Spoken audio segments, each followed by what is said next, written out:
Yes, David. There's maybe something we can discuss. Okay. I've been reading some books on meditation lately, and I have never been drawn to concentration meditation until recently. Um, I al- Quite soon I dove into self-inquiry after trying some techniques. And now lately, for a couple of months, I try to really do shamatha, vipassana, really focusing on the breath. Um, but somehow it felt like a dead end. Maybe I gave up too soon, I don't know. But then yesterday or the day before, by accident, by luck, I saw on Twitter a reminder. I guess it was a quote from Rupert Spira, who said, "Being aware of being aware is the greatest meditation," which reminded me of what you often say. And I just dropped all techniques and got back to that. I just wanted to report this, that it felt so much more alive and effortless. Mm-hmm.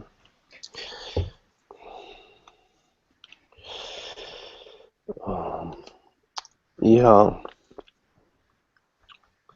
So the spiritual journey, David, is about the revelation of truth, the revelation of what I truly am, the revelation of the self.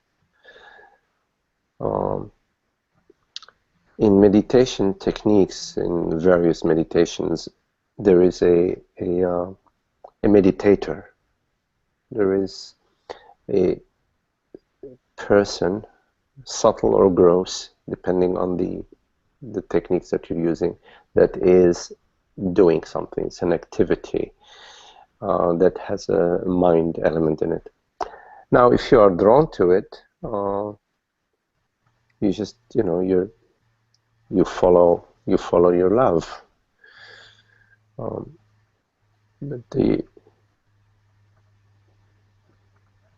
the greatest meditation is to turn one's attention to what is the reality of this moment. What is it that is real in this moment? And that question is a direct path to reality. Obviously, in this very moment, irrespective of what is appearing, there is a reality to this experience. You cannot point to the reality of this experience as something that is being perceived. For example, if you look at the oak tree, you cannot say, well, the reality of my experience is the oak tree, because a moment later you're swimming and now the reality of your experience is being wet in the lake, swimming in the lake. So the oak tree is no longer there, and now it's the lake. So that's a changing reality. A reality that changes is, you cannot refer that as a reality. A form that changes is not what is real. So when you ask yourself, what is the reality of my experience, and you stay with that question, the question takes you to that is unmanifest. The reality of this experience is beyond this experience. So the highest meditation is to ponder what is the reality of my experience. And you come directly to awareness. There is no intermediary steps between you and awareness. There is nothing in the way between you and awareness. This is why it's referred to as a direct path. The inquiry into what am I truly is a direct path, because there is nothing in between you and the self. So at the mind level, because the mind is seeking forms, is seeking experiences, is seeking objects, is seeking a peace that is in opposition to activity. At the mind level, when you invite the mind to contemplate what am I truly, the mind will say, well, what am I going to get out of it? See, what am I going to get out of it? Yes. So the question is, what is it that wants something? What is it that is seeking something, that is wanting something? So there is some separation, something has separated itself from the wholeness and says, well, okay, I'm willing to do this exercise, I'm willing to do this meditation as long as I get something out of it. So the highest meditation is beingness, is a meditation upon beingness, upon awareness. What is it that perceives right now, that truly perceives right now? To remain with that. Like you said, like Rupert says, what is it to be aware of? What is it that is aware that it is aware? Obviously, right now, I am aware. And I am aware that I'm aware. Yes? This I that is aware, what is it?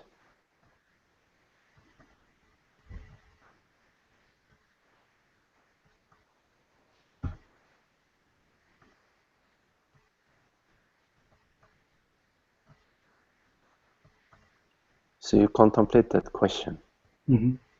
Cannot be found. And yet it is I that is aware. Yes?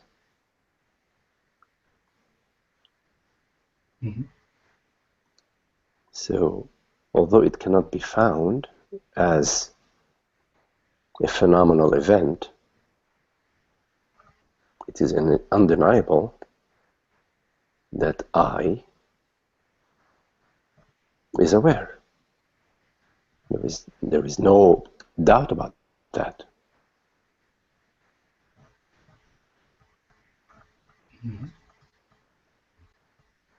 So there is an amness, a beingness, that I am,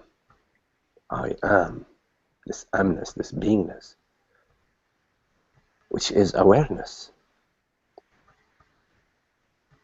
So this amness or beingness and awareness are simultaneous. They're one. And so it's being aware, beingness, awareness are one. Like water and wetness. So when you contemplate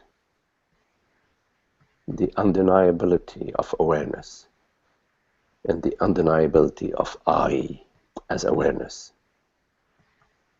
you come to I am awareness.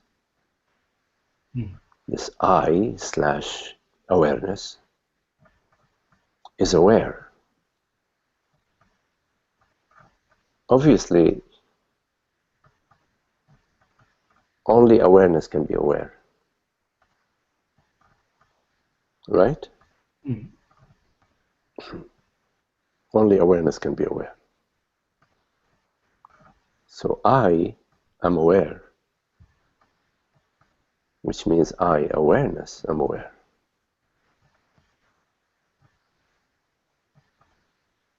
This sort of meditation is the highest meditation because it's directly available to you.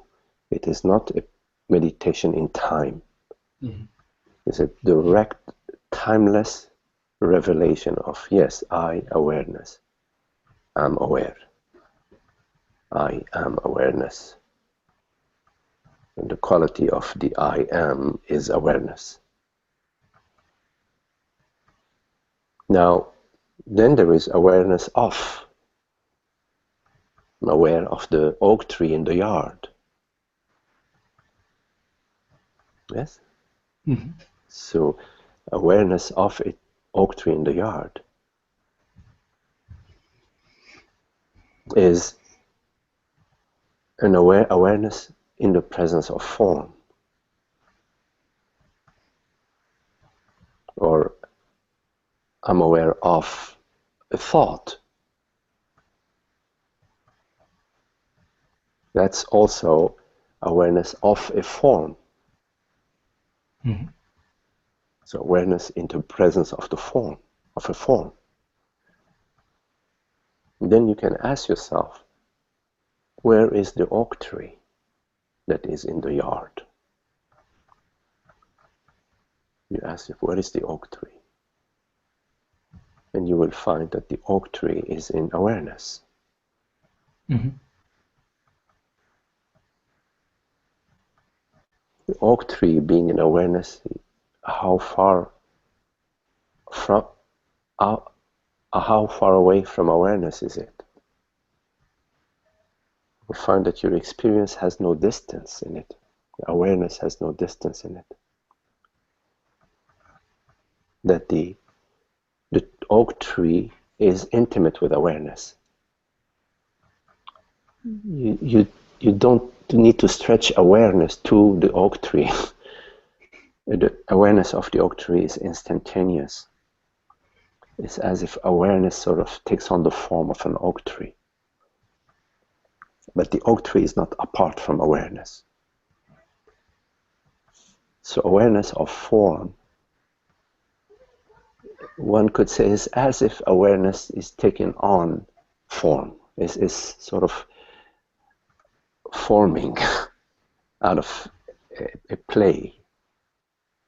Yes. But it's still awareness. Yes. Mm-hmm. So there is awareness of, which is awareness sort of forming in a way, but never leaving itself, never becoming anything. It's like in your dream, in your night dream, you perceive the Himalayas, or you perceive you're an eagle flying over the mountains. But you are still the dreamer. You never left yourself. You never actually left what you are, although there is an eagle, that you are an eagle, or that you're perceiving an eagle flying over the mountain. So similarly, consciousness, awareness, in the presence of form never leaves itself, never becomes anything. So there is no actually becoming.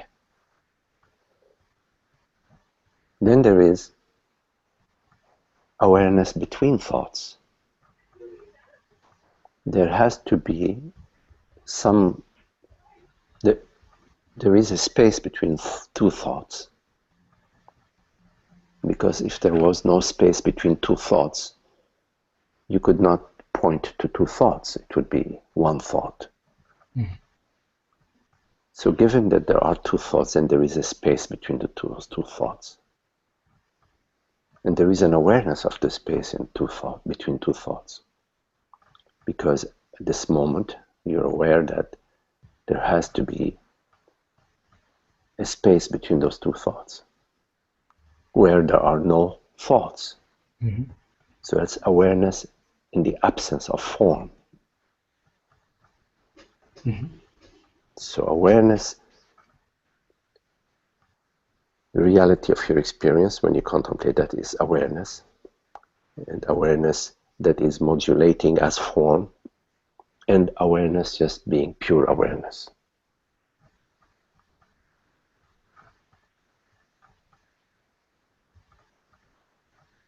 So in terms of meditations, what am I? What am I truly? In this question, you let go of all your learning, all the past. You let go of all what you have inherited as defining you. Mm. So you contemplate in your meditation of the self. You are doing the meditation empty-handed. Mm-hmm. You are empty-handed, but you are full presence. Because you are this presence, you see?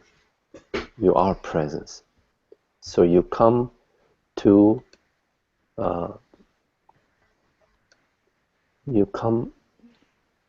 the question without any history. So it's a fresh inquiry, fresh questioning. So you're no longer David, father, friend, all of that is unnecessary. There's no problem with it. But it's unnecessary when you ask yourself, what am I truly?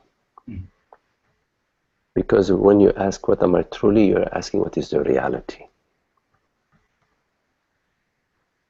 And you cannot get the answer from somebody else. You have to come to your answer about what is the reality, what am I truly,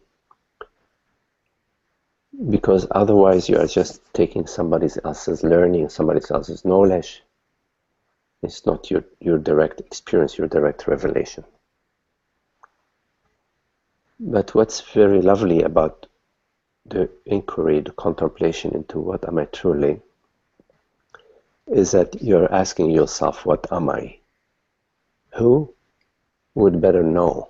Who would know better what you are than thou?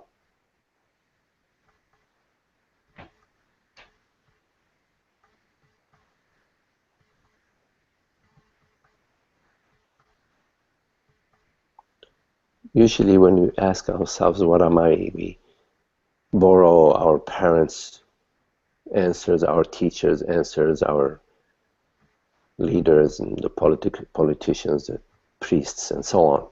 You are this, you are that. But in this case, we are not asking for anybody else's ideas about what am I. We are asking ourselves directly.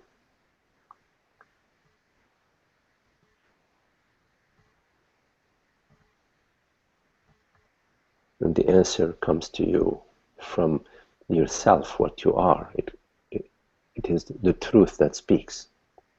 So the truth says, I am. I am not anything that I perceive. I am not the oak tree that I perceive. I am not the thought that I perceive. I am not the bodily sensation that I perceive. I am. That I am, I don't perceive I am, but I know I am. I know I am from my own knowingness. So reality knows itself. Because there is only one reality, there is nothing that can know this reality, because there is nothing apart from that one reality to know it or not know it. So the only knowingness belongs to the reality. It does not belong to any other. So when I say I know I am saying I, reality, know I am reality. You follow? Yes.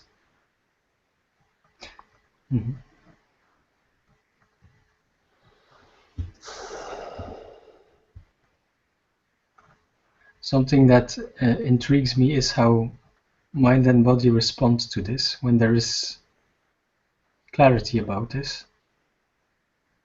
It has a direct effect on calming the mind and the body.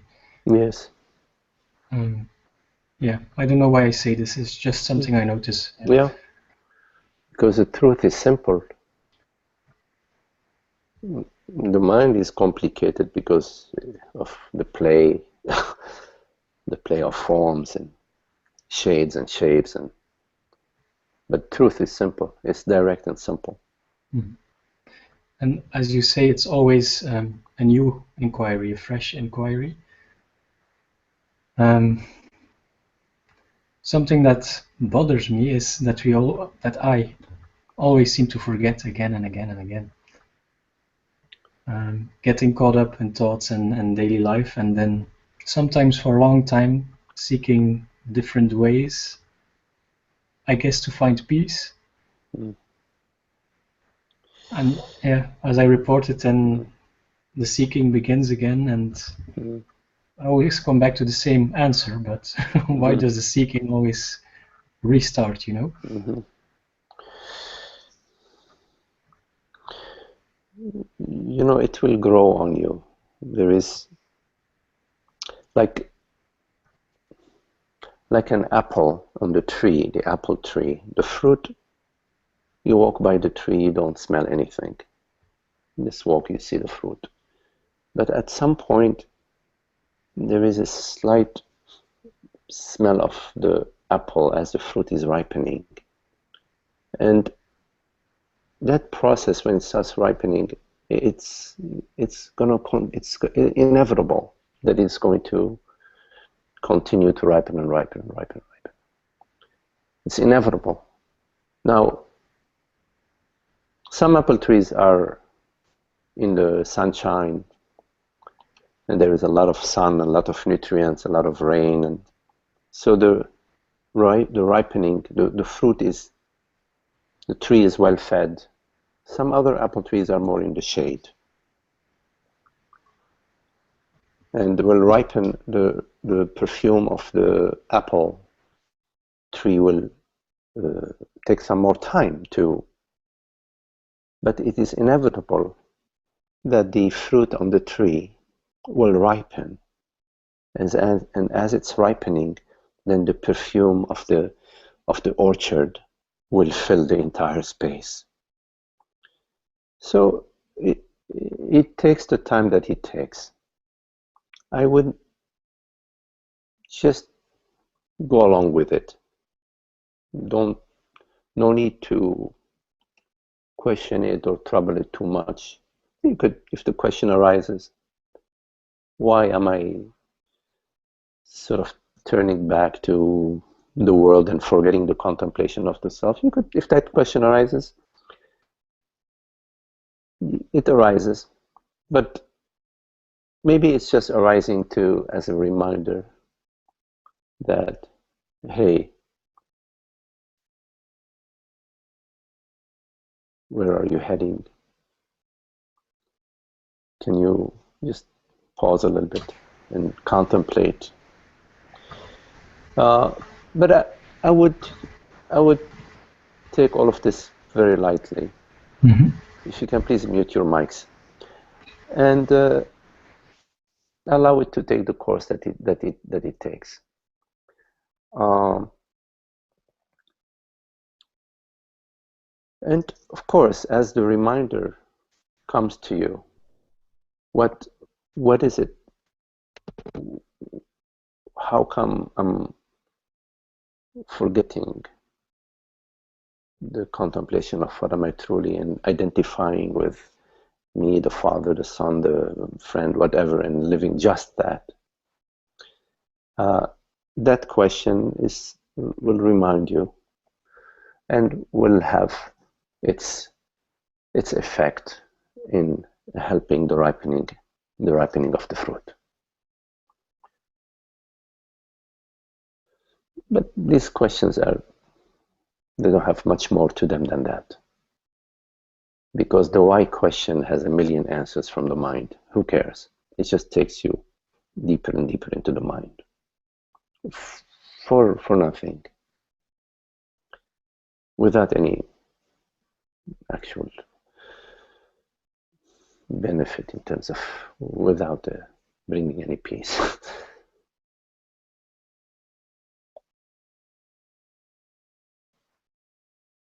But it's inevitable that when your love for truth starts, that it's going to grow. It's just how quickly will the flames of the self, you know, turn you on fire. And when you come to the experience of the peace of the self, that's very good, because you're getting a a taste of the sweetness of the self.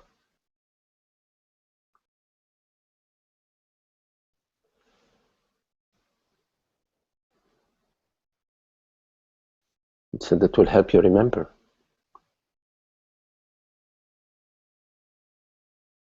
Our destiny, what we love, is peace and happiness. Everything that we do in our life is for peace and happiness.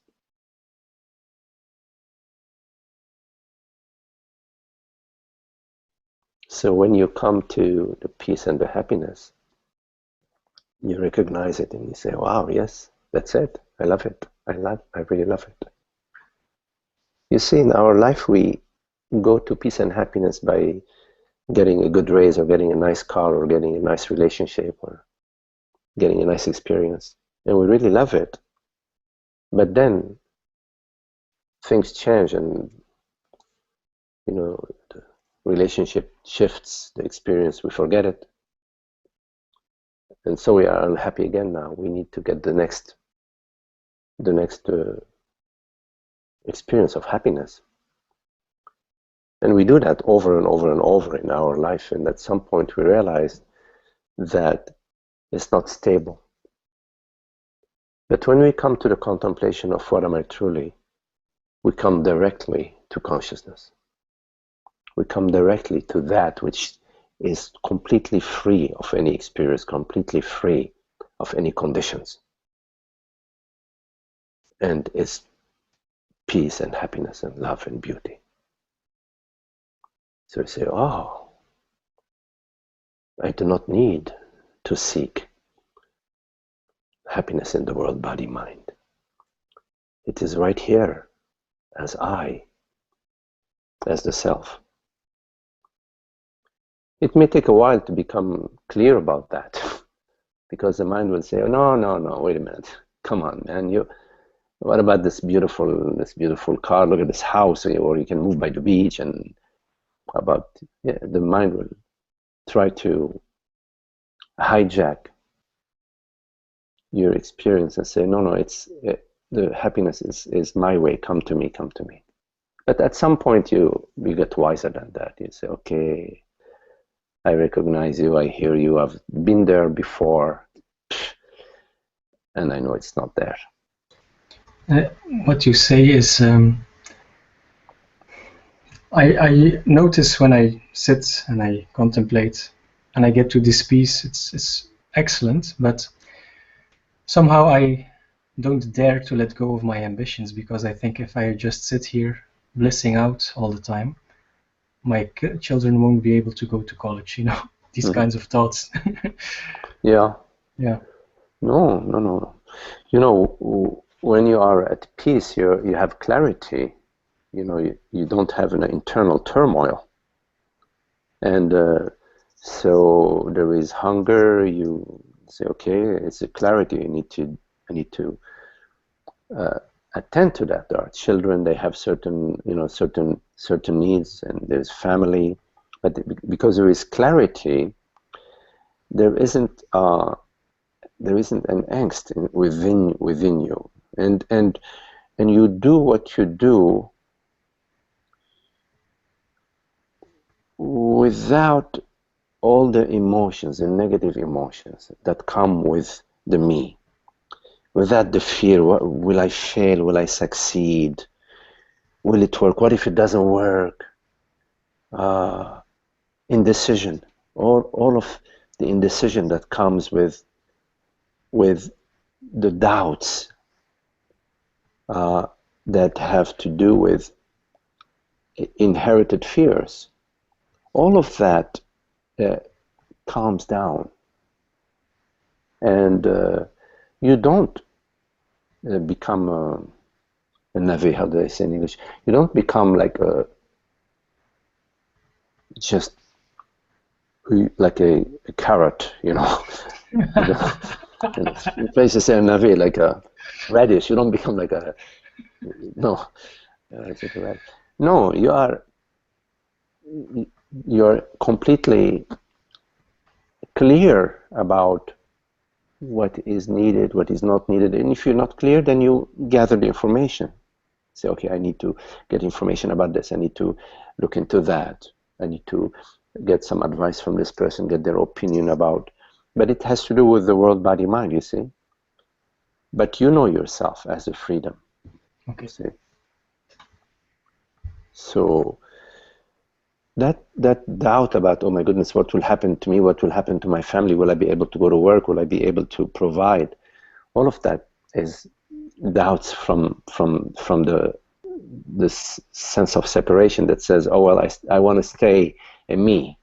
I want to let's maintain the me. So let's create fear. Let's download a whole subroutine of fears about what will happen to me and my children if I come to the peace and the clarity and the freedom and the joy of the self. No, it's the entire dream. The entire dream is orchestrated, universally orchestrated. Do you ask yourself, oh my goodness, what's going to happen? Is it going to rain or not rain tomorrow? What's going to happen to the weather, or what's going to happen to the oak tree, or what's going to happen to the river, or what's going to happen, I don't know, to the rock? You don't ask. All of that is divinely orchestrated. When there is a need for a volcanic eruption, there is a volcanic eruption. And that's how it is. It's galaxies that are colliding. You know, every so many billion years, here and there, galaxies collide, or maybe more often. Same thing. The world, body, mind of what we refer to as the body and the mind is there is a transparent. There is a symbiosis between the body, mind, and the universe. And the planet Earth and its entire gravitational pull and the atmospheric envelope and the whole, you know, our galaxy. It's all interconnected, and this is a flow that is that's orchestrated as it needs to be.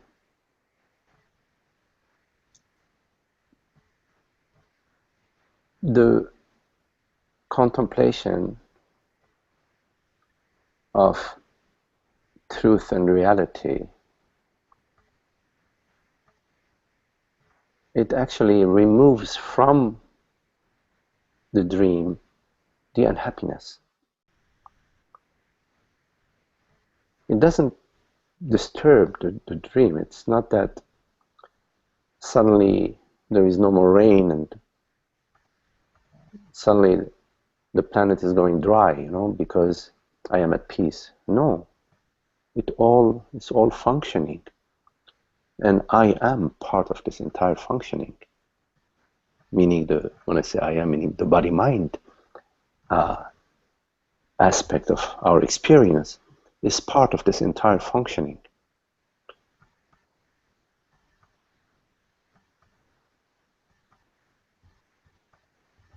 Your doubts will fade as you remain with your contemplation of truth. You will find that you can function perfectly in the world as presence. In fact, you are functioning in the world as presence, plus the me story. Mm-hmm. The me story is what disturbs the functioning. Yes, the anger, yes. The jealousy, the sulking, all the weird activities of human beings have to do with the sense of separate self, anger and wars and exploitation of each other and destruction of the planet. If you contemplate what is behind the uglier part of human behavior, you will find it's the sense of personhood. I am me and not you. I am this and that person, you are different. I am this race, you are a different race. I am from this religion, you're a different religion. All of that fades away. And as it fades away, then the so-called other no longer is experiencing your bias or your racism towards them. They sense your love because you recognize them as yourself. Mm. And as you're recognizing the other as yourself, then the so-called other experiences your love. And now we have a relationship of love. This relationship of love is beautiful. It provides for your children, for you, for your family, it provides for the entire community. It is all about love.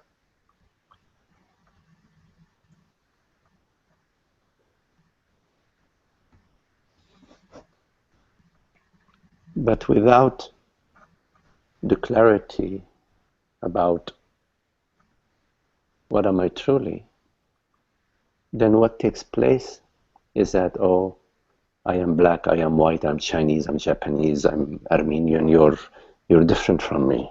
Mm-hmm. You're different from me. You don't belong to my club, to my organization, to my race, to my... All of that is unhappy.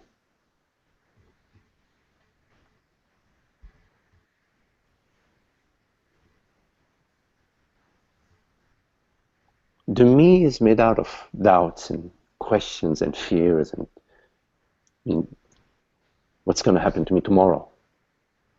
What's going to happen to my house tomorrow, to my kids tomorrow? But what is this? What is this me? There is no me. It's just these thoughts that have a sense of me in them because I have identified with a form. I, as consciousness, have identified with a form. I forget my wholeness. I forget my wholeness. I forget my transparency of being. I forget my infinity, my totality, by identifying as a man or a woman or body-mind. All you need to do is release the identification. I am not David, I am awareness.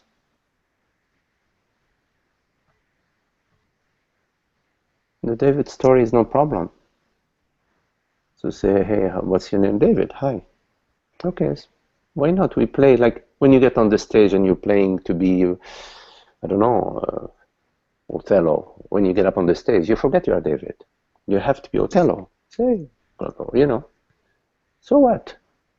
It's not a big deal. Deep down, you know you're not David.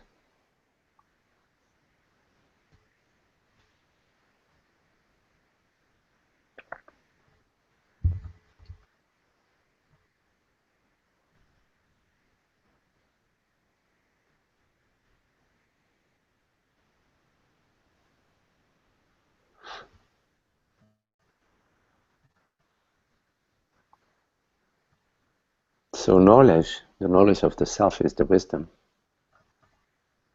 that releases you from the misery, from the unhappiness, from the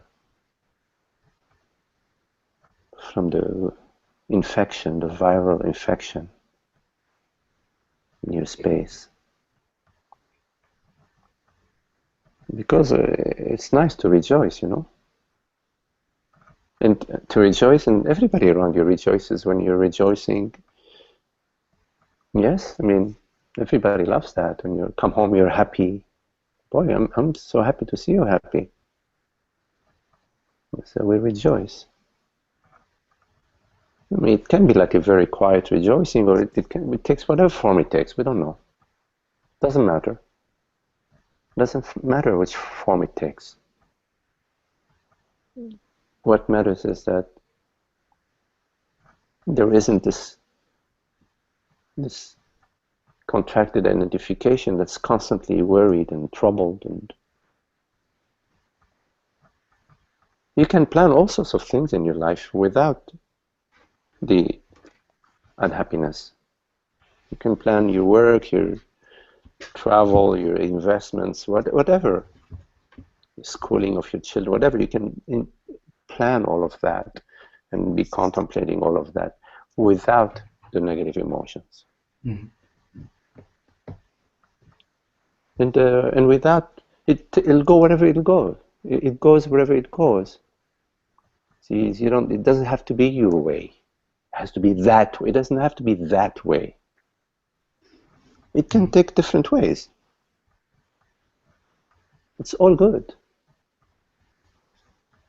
But when we say, oh no, it has to go this way and not that way, it's a setup. You're bound to be disappointed. It's just a matter of time. Yes. It may be difficult when there are around you people who are holding on to these strong beliefs about how things should be. But you can also allow them to have their trip. You can't help people around you when they're not open, they're not coming to ask you, they're not open. So there has to be some openness, but otherwise you have to let them have their journey. Mm-hmm.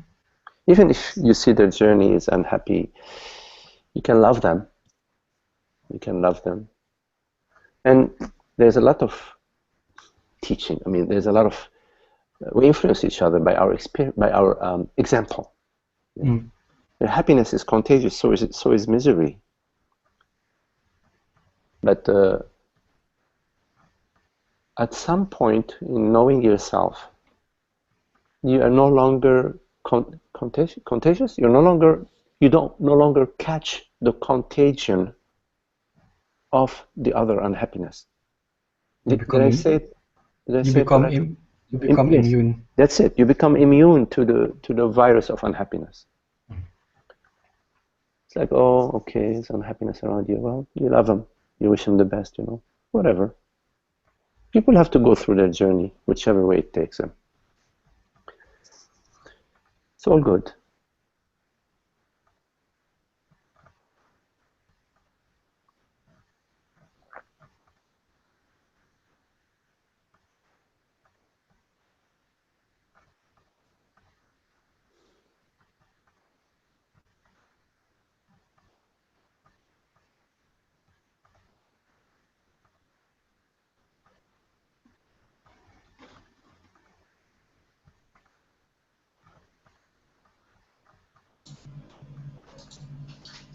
Martin.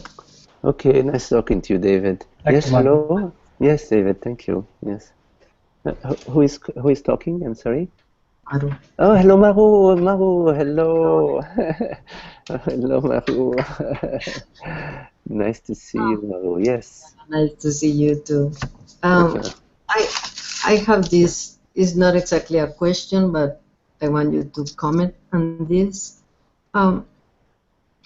In my case, I had started, or there has started to be the perception that I was the awareness or the space or whatever. But now it's gone. Mm. It's gone. So it's like, in the last retreat with you, you were like taking me to that perception, but now it's not there. What is it that perceives right now?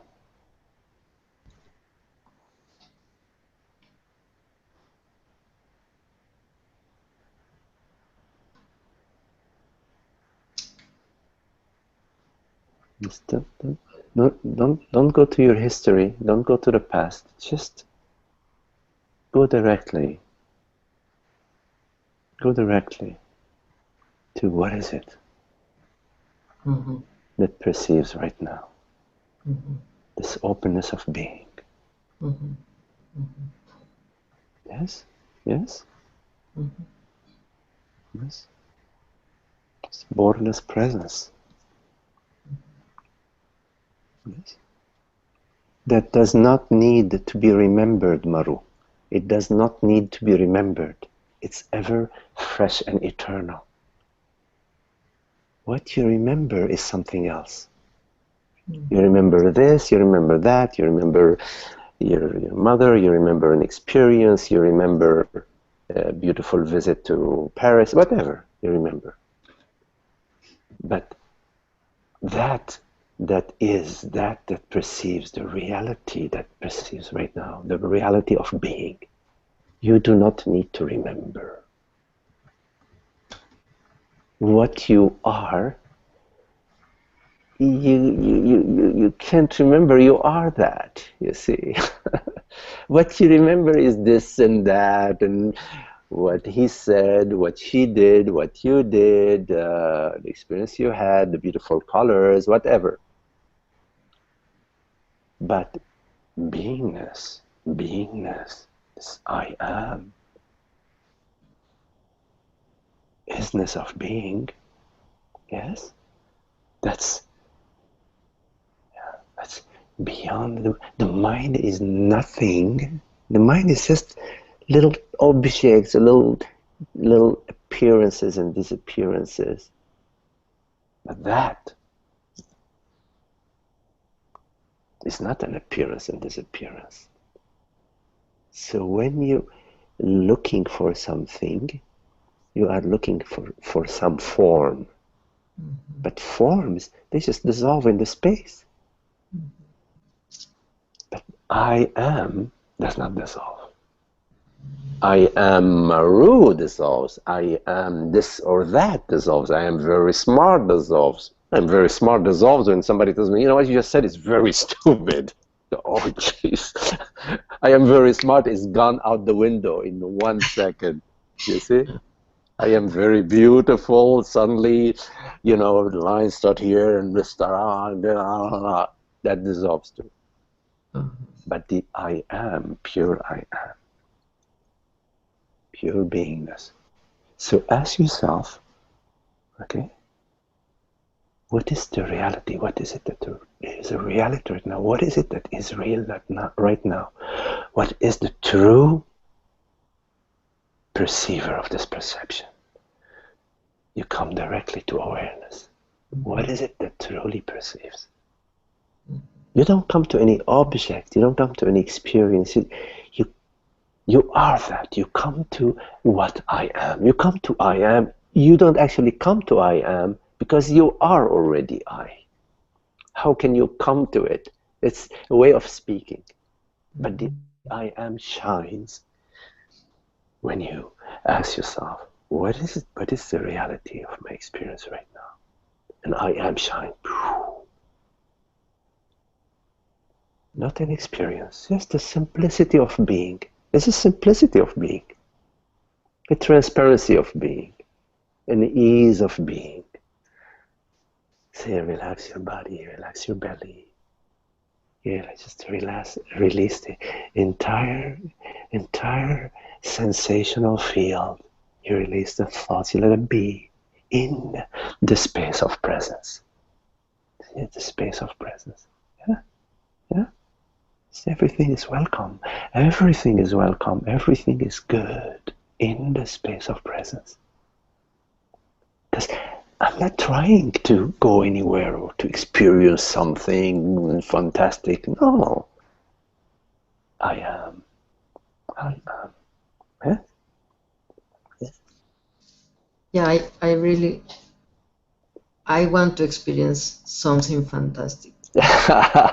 You are fantastic. Consciousness is fantastic. Consciousness is fantastic.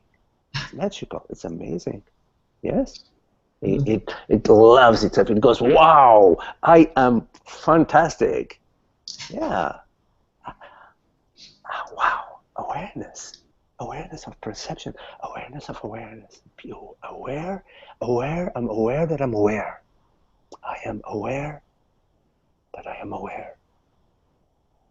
That is fantastic, Maru. Mm-hmm. It's already fantastic. Mm-hmm. But when you try to put it in a box, when you try to make it mine and, you know, That's a different thing, you see? Yes, yes. You're trying to diminish that which is infinite. The infinity of being. Yes? Yeah, I think I tried to make it mine. Marus.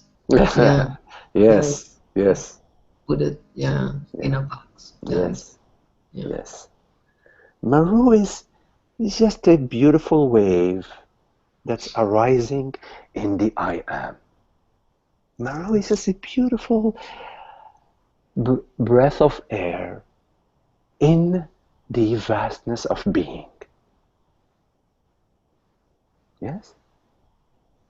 Like the birds flying, like the sun shining. Not something that I am the something. No. It's a constantly changing playful form arising in the openness of being. That I am, this openness of being.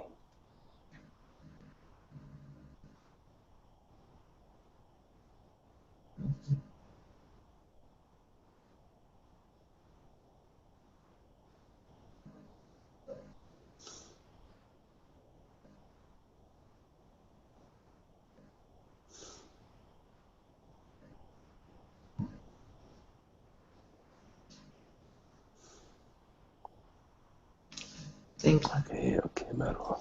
Very beautiful.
Any questions?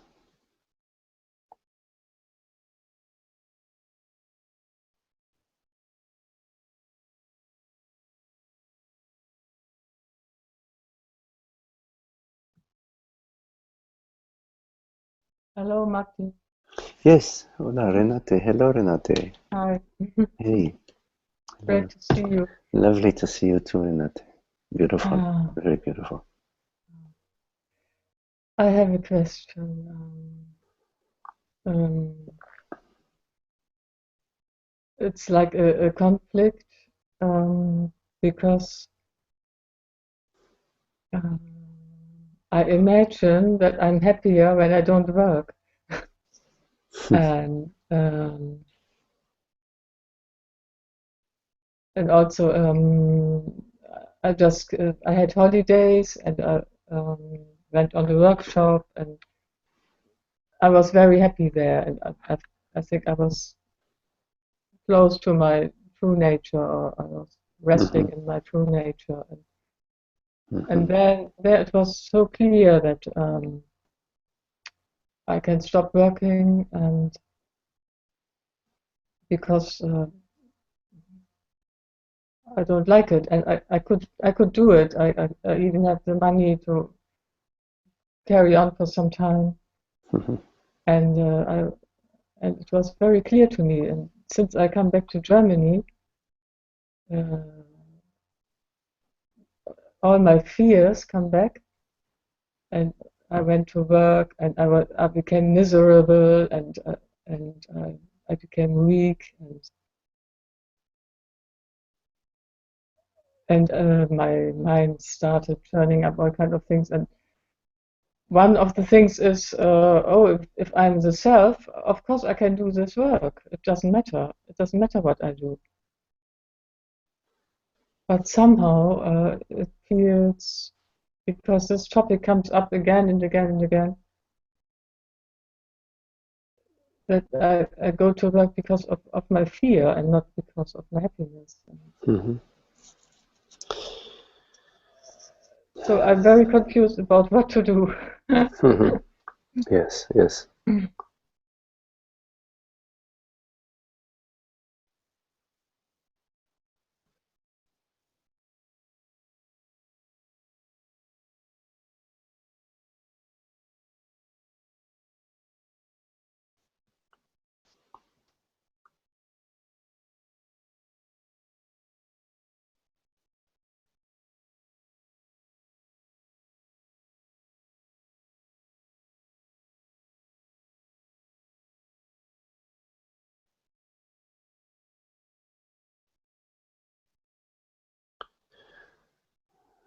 You know, in time, all of this will settle.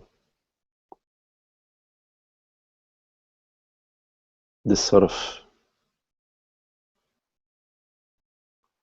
doubt and questioning, is it this way or that way? And all of that is going to settle.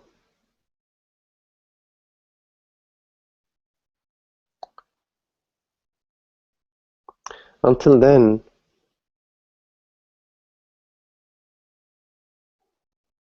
these thoughts are not a big deal. And these sensations, these feelings are not a big deal. They're not a big deal. They become less and less of a big deal. You will notice that in time, you will see these thoughts arising.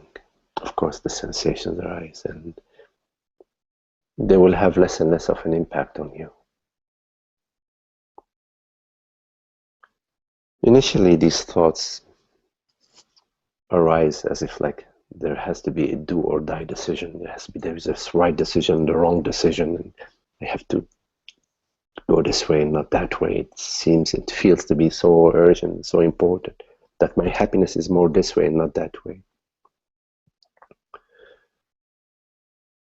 And you will notice also, maybe you already have noticed in some other examples, some other situations, where when you listen to the mind say, I'm going to go this way, you go this way, and you're happy for a while, and then the mind will show two other ways about something else. Says, now I have this.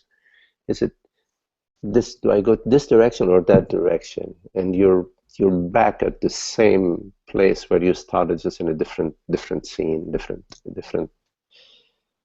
story, different question, but it's the same. But if you don't give these thoughts and these emotions so much importance, so what? These thoughts arise. You went to Germany, you had a really beautiful time, you felt at home, you felt with the self, you felt that your truth, you felt like your true nature. Now you're here and you're experiencing work. Oh my God, what's going on?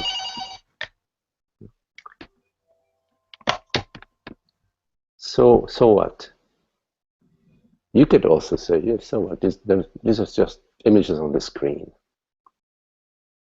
Images on the screen. So in your contemplation of what am I truly, in your contemplation, there is more and more clarity about what I am. And as there is more and more clarity about what I am, this belief in me being this person whose happiness, of course, depends on the world, body, mind, that starts to diminish. You follow? You can help it. You can help it by allowing these thoughts and emotions to arise in the space. You don't have to have happy thoughts. You don't have to have happy feelings. You don't. If you say, I have to have happy thoughts and happy feelings, that's a condition. You're placing a condition upon yourself. Imagine that you don't place any condition upon what arises. Imagine that you don't place any conditions about what happens in the body-mind. You will find yourself less like the wave doesn't make you fall down. It's like, oh, okay, I can experience that. Why not? You can experience that. You can experience, going to work, unhappy. You can experience unhappiness because you don't place a condition upon yourself. Then that unhappiness is not such an unhappiness. What seemed to be an unhappiness, when you say, it's okay, you'd be surprised. You would be surprised. But when you have your whole red book of conditions about your life, and you're remembering, oh, I had this experience. I was very happy in London. I was very happy with this and this person. I was very happy when I was having this and that experience in Thailand. You know, then you've got to secure those happinesses. You've got to secure them, hold on to them, have them, maintain them.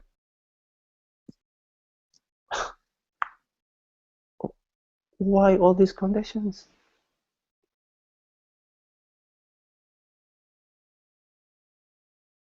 Oh, in time, all of this will settle. This mind divisive, this or that. Oh yeah, I remember this. Be happier there. And when the mind says, I'll be happier there, it comes with 20 or 30 different proof. Prove it. I ate better, I slept better. When I walked in the street, people smiled at me. Wherever I went, things were good. The mind will make all sorts of arguments to support itself, to maintain this versus that. This is better than that. And here is the proof. Proof number 1, proof number 2, proof number 3, proof number 4. Convincing. Especially the feeling level. Oh, it felt so good. Oh, it felt so good. What sort of freedom is that? Is it possible to be free of feelings? Whatever they arise, and complete freedom. Why not? Try it.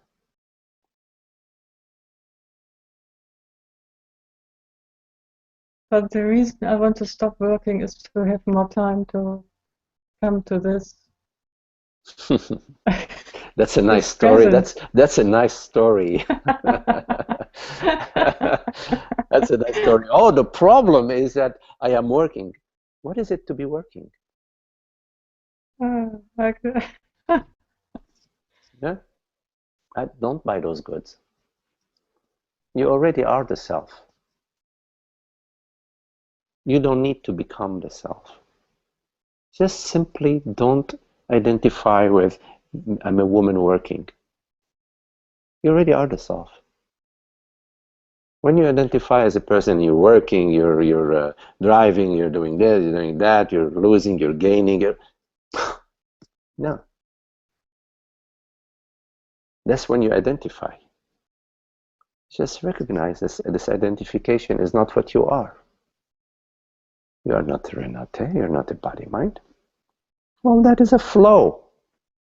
There's a cosmic flow.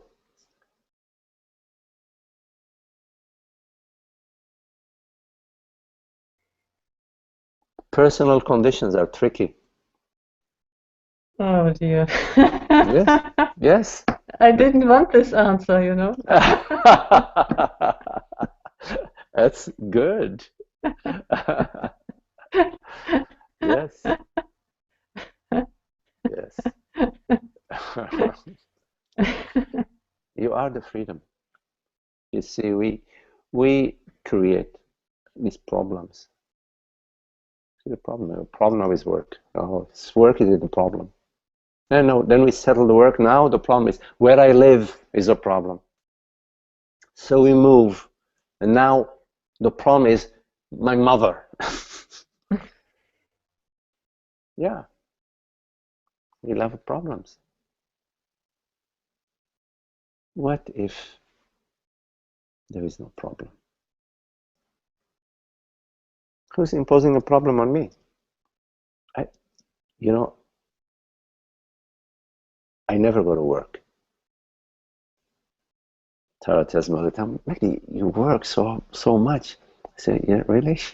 I never go to work. I never work. I never work. But Maggie, you're working. Yeah, I see you. You're working. I see you're working this way. I says, okay, I see. I see.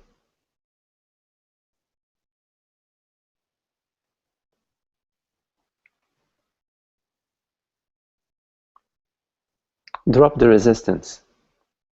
You don't need it.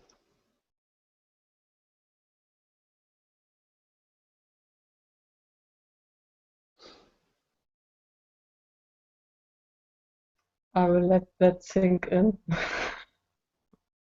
Try it. Mm. Try it. Why not? You can try it.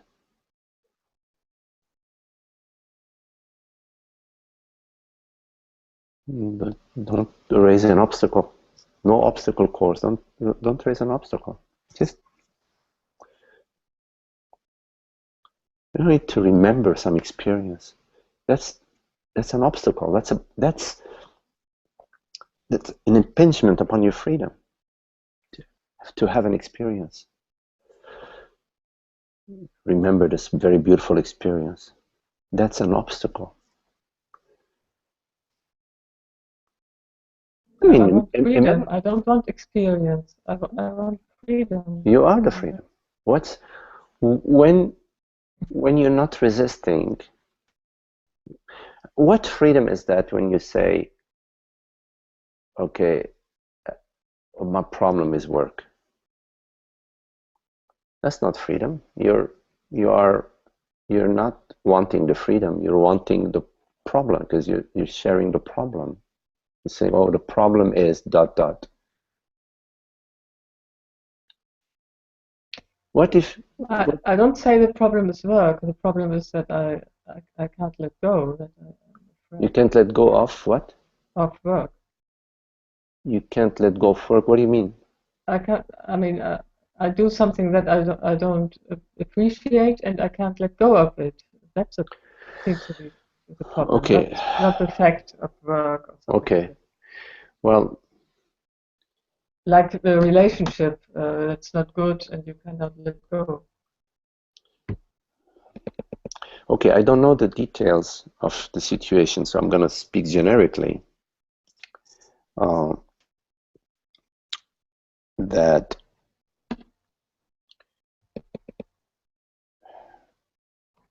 can you just be fresh every moment?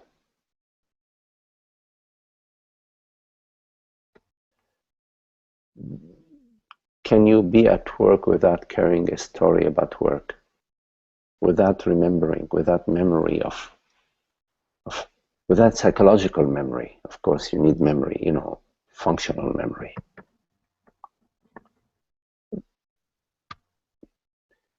I don't know the details of your work, so I don't know how to address, maybe we can address it at a different time, privately. But speaking generically, outside of there being something like really very unhappy at work, I mean, we have a boss who's like lunatic, then I would say, okay, we need to look at that and maybe make some decisions. But outside of situations that require some action to be taken pretty soon, then I would say, can you be fresh and new moment by moment?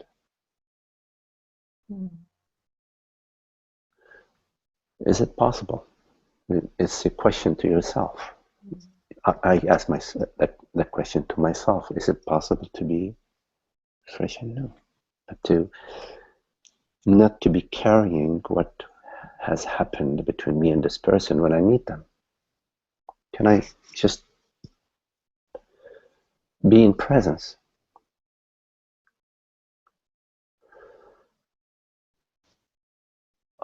So you can,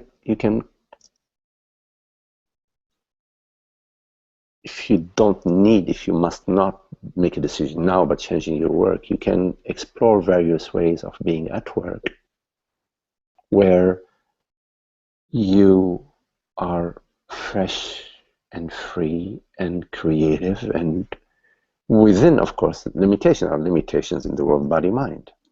You can only do so much and say so much and explore so much. You can explore in your work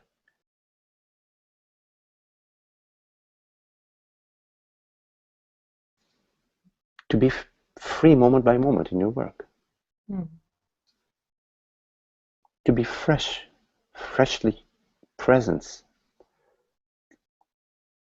without luggage, without psychological luggage. You might, of course, you need some professional luggage in every job you do. Yeah, I know what you mean.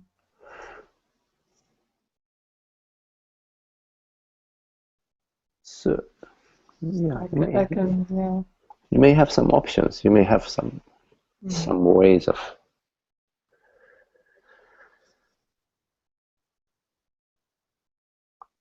Because there can be great learning. You can learn a lot about yourself and how to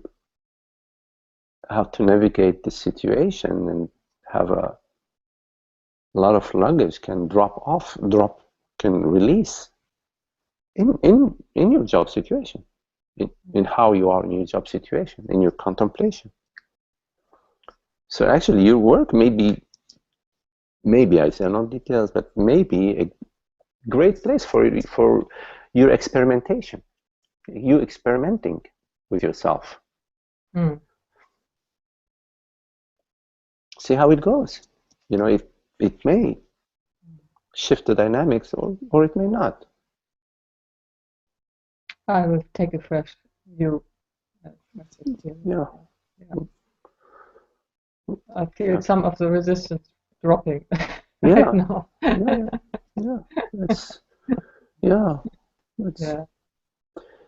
It may be an opportunity. It may be a place, an opportunity for you to. So, see how it goes, yeah? I'll check it. Thanks okay, so much. Okay, Renate. Beautiful, Renate. Thanks for the patience. Okay, sure.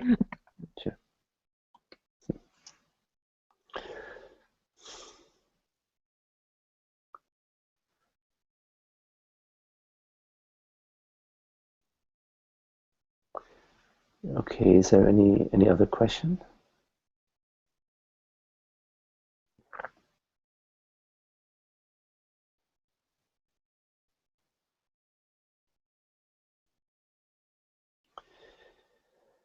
Okay, well, I thank you very much for your lovely company. Beautiful to be with you all, and have a nice Sunday, and we'll see you next Thursday. Okay. Thank you. Okay, goodbye everyone. Thank you. Namaste. Thank you, Matthew. Okay, see you, Solomon. Bye. Thank you.